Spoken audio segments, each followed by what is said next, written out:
This is a follow-up to our last video where we talked about taking the Gaggia and the Urbanic on a road trip. I mentioned something about paint chips in my coffee puck, which I put paint chips in my coffee puck. You'll have to see that other video. If you want to know about that, I'll leave a link in the description for that.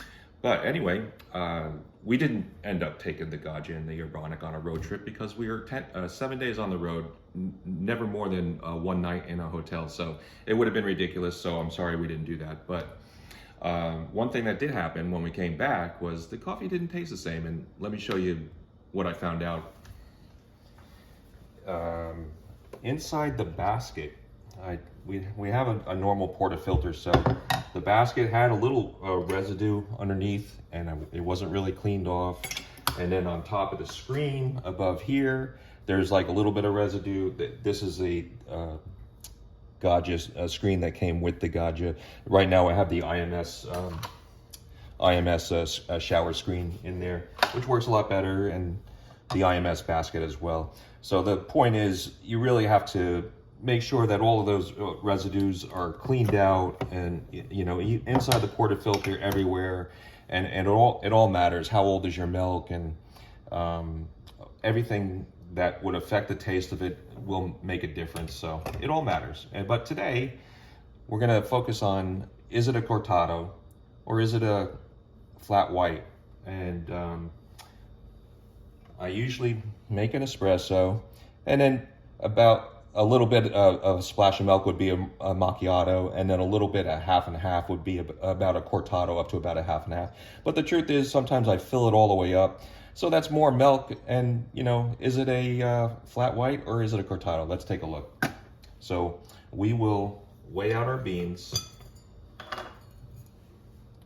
turn on the scale, weigh out about 18.5 grams. I'm gonna lose a little bit. That's about 18.5. Make sure this is down to 2.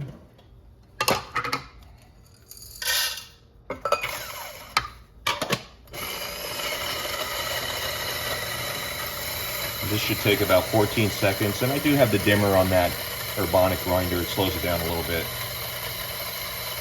Not too much. If I turn it down too much, then the motor starts turning on and off, because you're not supposed to use that kind of dimmer with that motor anyway. All right, let's see what we have. 17.7, I'm gonna say close enough. Yeah, I run into trouble if I try to bang out all the extra grinds. So we'll just go with that. Make sure that this is dried out, cleaned out. The grinds in the catcher, I just bang and roll them a little bit so they're not sticking.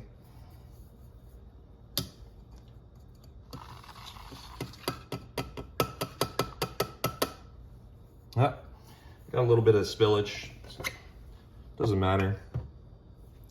Take this and then just turn it a little bit as I'm bringing it down, just to flatten it out. And then of course the leveler side is a little shallower than the tamper side.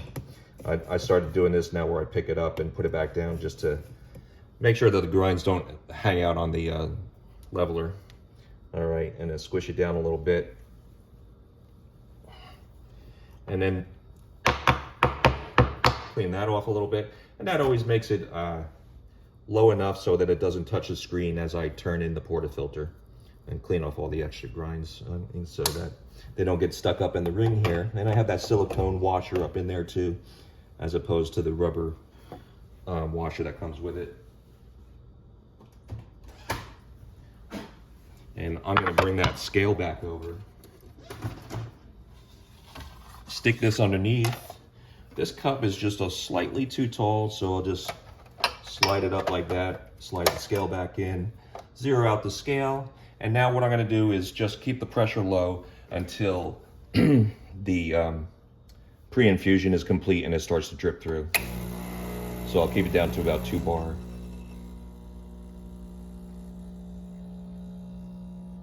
And I'll just leave it there and wait. And you can see the water's dripping out of this steam spout constantly now. And it's not because I turned it on too hard and too soft or too much. It's because it's not made well with the brass seat. That'll be the next thing I replace. So I'm gonna bang up to 9 bar and then come down to about 6.5. Watch it get up to about 32 grams, I'll turn it off and I'll end up with about 35 grams with the 17.5 grams that I put in. All right. And turn the steam on right away. Now what's happening, if you're looking up here, the PID is still trying to regulate the temperature for the brew temperature. But the truth is that that's not working anymore because it's on the steam cycle. So when it's on the steam cycle, it's only going to use this circuit that turns on the heating element for the steam. And I have a -9-degree offset on my PID, so whatever degree you see here, it's typically 9 degrees more than that. All right, weighing out the coffee, we ended up with about 36.5 grams. Not too bad.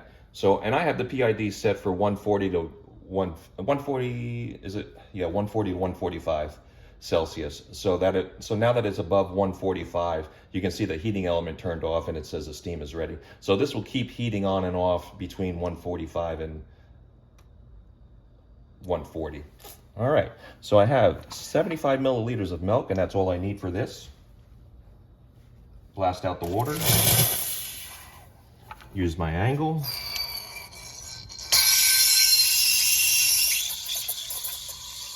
The tip is just below the surface. Got a good roll. As soon as it gets a little hot, that'll be enough.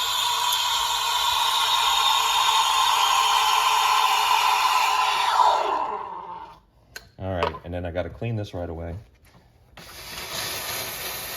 Flush that out and turn that off. And now it's all about how much do you put in here.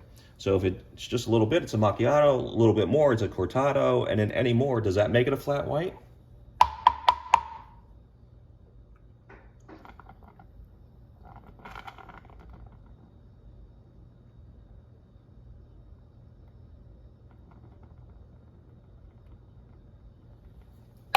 That's about what I like.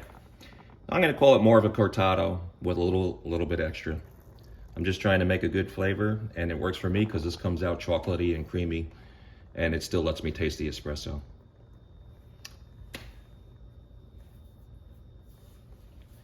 So come on over here so I can say goodbye.